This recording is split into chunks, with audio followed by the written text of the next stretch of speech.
Welcome to BTS news. मैं सद्दाम हुसैन, आप देख रहे हैं बीटीएस न्यूज। आइए देखिए आज की ताजा खबर। स्वागत है आपका बीटीएस न्यूज में। उत्तर प्रदेश जनपद वाराणसी में वस्त्र बुनकरों ने बाइक रैली निकालकर प्रदेश सरकार का विरोध जताया। बुनकरों के समर्थन में अन्य संगठनों ने नुक्कड़ सभाएं की और जागरूकता मार्च निकाला।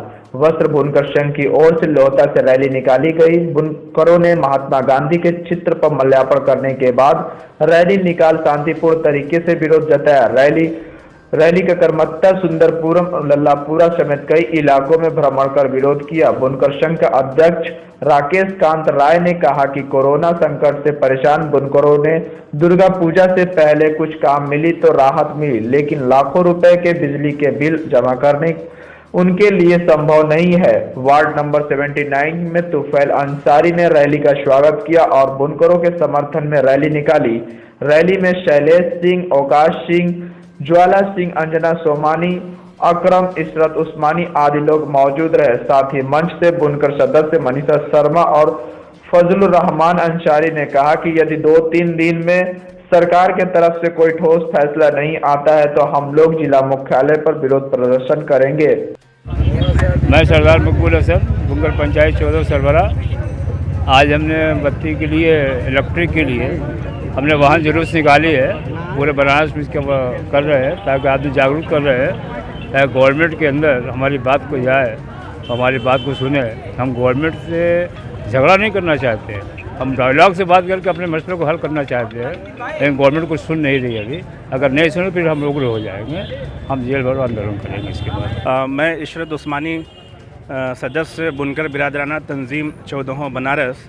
आज पूरे प्रदेश व्यापी जो बुनकरों की जो हड़ताल है उसके हम लोगों की मांग बिल्कुल न्यायोचित है। जब ऐसे काल में जब पूरी दुनिया, ख़ास तौर से हमारा मुल्क एक ऐसी वबा में मुब्तला था जिससे पूरी मईशत और पूरी जो इकोनॉमिक सिस्टम है वो पूरा चेन जब बिगड़ा हुआ है, कोई भी ऐसी व्यवस्था जो पहले से जो एक सरकारी बैकअप पर चल रही थी और तमाम जो सुविधाएं राहत पहले से दी गई थी, उसमें सरकार ने और राहत बढ़ाने के लिए 20 लाख करोड़ के पैकेज का जो घोषणा की।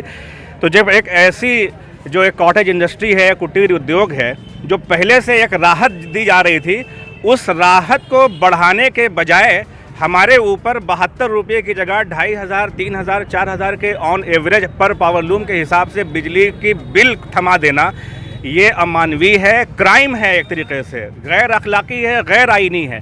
एक ऐसी संस्था, अभी गांधी जी के आप ये जो चित्र देख रहे हैं, इसके पीछे ये उद्देश्य है कि हमारे गांधी जी ने देश की अर्थव्यवस्था के 2 स्तंभ बताए थे, एक संगठित क्षेत्र और एक असंगठित क्षेत्र।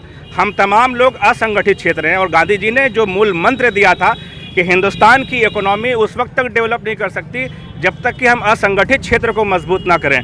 यहाँ पर हुकूमत इस क्षेत्र को मजबूत करने के बजाय हमें हमारी जड़ों को खोखला कर रही है, हमारी जड़ों को उखाड़ने का काम कर रही है, जिसे यहाँ के और पूरे उत्तर प्रदेश के बुनकर कभी भी स्वीकार नहीं करेंगे। और हम सरकार से किसी टकराव के मूड में नहीं है। हम सरकार से ये कहते हैं कि आप हमें नया कुछ नहीं देते, हमें कोई तकलीफ़ नहीं है, मगर जो हमारा पहले से एक सिस्टम चला आ रहा था, आप उसको ख़त्म करके ये आप एक ग्रेजुअली आप पर ईयर के हिसाब से आप कुछ इंक्रीमेंट कर लीजिए। हमारे किसान भाइयों के तर्ज पर हमें 2006 में जो सब्सिडी दी गई थी, आप उसी सब्सिडी को कंटिन्यू करिए। आप उसको कंटिन्यू करने के बजाय विड्रॉ कर रहे हैं, ये बहुत ही अमानवीय है। जैसा कि आप देख रहे हैं इस वक्त पूरे बनारस में, पूरे उत्तर प्रदेश में बुनकरों की क्या हाल है। तो हमारा ये सवाल सरकार से अभी भी ये बना हुआ है कि हम आपसे कोई टकराव नहीं चाहते, हम आपसे बस ये चाहते हैं कि पूर्व की जो व्यवस्था थी उसको आप बरकरार रखिए। अगर आप कह रहे हैं कि आपका राजकोषीय घाटा, आपका जो डेफिसिट का जो लेवल है वो बढ़ रहा है, आप हमसे टेबल टॉक कीजिए। जहां तक हमारे लिए पॉसिबिलिटी रहेगी हम उसके इंक्रीमेंट के लिए भी तैयार हैं, मगर हम ये कतई बर्दाश्त नहीं करने वाले कि 72 रुपये की जगह एक बुनकर जो 1-2 वक्त की रोटी जब उसका पूरा परिवार लगता है तब उसका परिवार चलता है, जब 2,500-3 हज़ार रुपया महीने में, 4,000 रुपया महीने में कमाएगा और 4,000 रुपया, 3,000 रुपया बिजली की बिल दे देगा, तो वो सर्वाइव कैसे करेगा? सरकार इसके लिए भी कोई जवाब नहीं देने के लिए तैयार है। तो इसीलिए आज हम लोगों ने सरकार के गाइडलाइन का, कोविड के दिशा निर्देशों का पालन करते हुए पूरे शहर में हम लोगों ने बाइक रैली निकाली है, लोगों को जागरूक किया है और जागरूक किया। लोग तो मर रहे हैं, पहले से जागरूक हैं, पर हम अपनी सरकार तक अपनी आवाज़ पहुंचाने के लिए उन तमाम साधनों का सहारा ले रहे हैं जो हुकूमत ने और जो इस मुल्क के कानून ने हमें दिया है, और हम अपने उन तमाम हुकूक का इस्तेमाल करते हुए सरकार तक ये बात पहुँचा कर रहेंगे। और सरकार को से हमारा आग्रह है कि हमारी इस बात को माने, और क्योंकि हमारी ये मांग बिल्कुल न्यायोचित है कि हमें पहले से कोई मदद देने के बजाय आप हमारे ऊपर नया कर लाद रहे हैं एक तरीके से। मैं शैलेश प्रताप सिंह, वाराणसी वस्त्र बुनकर संघ का उपाध्यक्ष। आज हमारे पार्ट 2 का बंदी के पार्ट सरकार हम लोगों को जो वायदा किया था माननीय मुख्यमंत्री योगी जी के द्वारा नामित सदस्य जिनसे हमारी वार्ता हुई थी, बुनकरों की वार्ता हुई थी 3 सितंबर 2020 को, उस वायदे में जो उन्होंने अपनी बातें कही थी, हमारी मांगों को माना था और उसको पूरा करने के लिए 3 दिन का समय लिया। और उस 3 दिन को बीते हुए आज लगभग 45 दिन हो गए, हमारी किसी एक मांग को पूरा नहीं किया गया, सिवाय इसके कि 31 जुलाई 2020 तक की हमारी पासबुक की व्यवस्था बहाल की गई।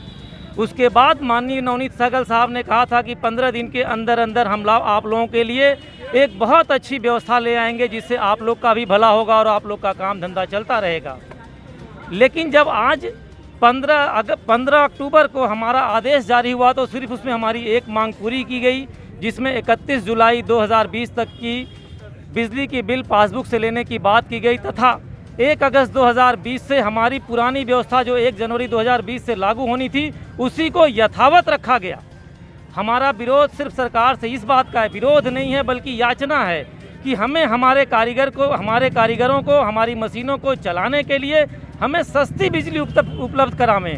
अगर उनको लगता है कि हमारा रेट कम था तो न्यायोचित मूल्य वृद्धि करें, किसानों की तर्ज पे मूल्य वृद्धि करें, हमें उसमें कोई असंतोष नहीं है। और हम इस समय मीटर आधारित व्यवस्था देने में सक्षम नहीं होंगे। वो जो भी करें फिक्स कर दें जिससे हमारे बुनकर भाइयों का शोषण भी ना हो पाए, क्योंकि मीटर आधारित व्यवस्था में शोषण होने की गुंजाइश बहुत ज़्यादा है। बस इसी बात के लिए हम लोगों ने आज बुनकर रैली निकाली है। सरदार साहब ने कहा अगर सरकार हमारी बात नहीं मानेगी हम जेल जाने को भी तैयार हैं। लेकिन मैं आपको वायदे के साथ कहता हूं कि बनारस में इतना कोई जेल नहीं है जो हमारे बुनकरों को वो रख सके। वो एक दिन खाना खिलाने में सक्षम नहीं है।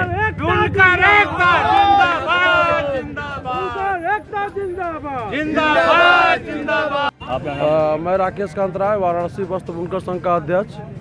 मैं सरकार से पत्र के माध्यम से कई बार मैंने याचना किया कि हमारी मांग को पूरा कर दीजिए, लेकिन सरकार कभी भी हमारे बातों पर विचार नहीं कर रही है। एक लॉलीपॉप के रूप में जो अपने सरकार बंद कराई थी कोरोना पीरियड का, उसका हमको लॉलीपॉप दे करके कि मतलब हम बंद किए उसका भी पैसा मुझे दे दो, और हम लोग पैसा वो भी दे देंगे, कोई दिक्कत नहीं, सरकार का खजाना है तो। लेकिन रोजी के लिए हमको पैसा सस्ता चाहिए, बिजली सस्ता रहेगा तभी हम काम करेंगे। आज आंदोलन निकालने का मुख्य उद्देश्य है कि सरकार से हमने जिलाधिकारी वाराणसी के मजिस्ट्रेट के यहाँ मैंने परमिशन लिया था कि मुझे शास्त्री घाट पर दे दिया जाए, जहाँ सुप्रीम कोर्ट द्वारा निर्धारित जगह है कि हम वहाँ पर अपनी बात को रख सकते हैं, अपना प्रदर्शन कर सकते हैं। जिन्होंने कल हमको मना कर दिया कि आपको परमिशन नहीं मिलेगा वहाँ सभा करने के लिए, आपको धरना देने के लिए, तो अब हम आज पहली शांति व्यवस्था से काली पट्टी बात के तख्ती लेकर के सांकेतिक रूप में आज हम बुनकर बाहुल्य इलाके में पूरे बनारस में जहाँ जहाँ हुआ तहाँ तहाँ हम गए, अपने बुनकरों को जगाए कि अब तैयार हो जाओ, सरकार मुझे आसानी से नहीं देना चाहती है। इसके लिए जितना भी जो करना होगा हम लोग एक साथ मिलके सभी बुनकर हम एक हैं, एक आवाज़ में हम लोग चलेंगे। अगर सरकार मुझे अभी भी परमिशन कल के डेट में दे दे तो उसका किरकिरी होने से बच जाएगा, हम एक जगह बैठ करके अपनी बात को कह लेंगे, नहीं तो हम मोहल्ले मोहल्ले गांव गली गली बैठेंगे अगर सरकार हमारी बात नहीं मानती है तो, और नहीं तो हमारी फ्लैट रेट वापस दे दे, हम अपने घर बैठें अपना काम करें। धन्यवाद।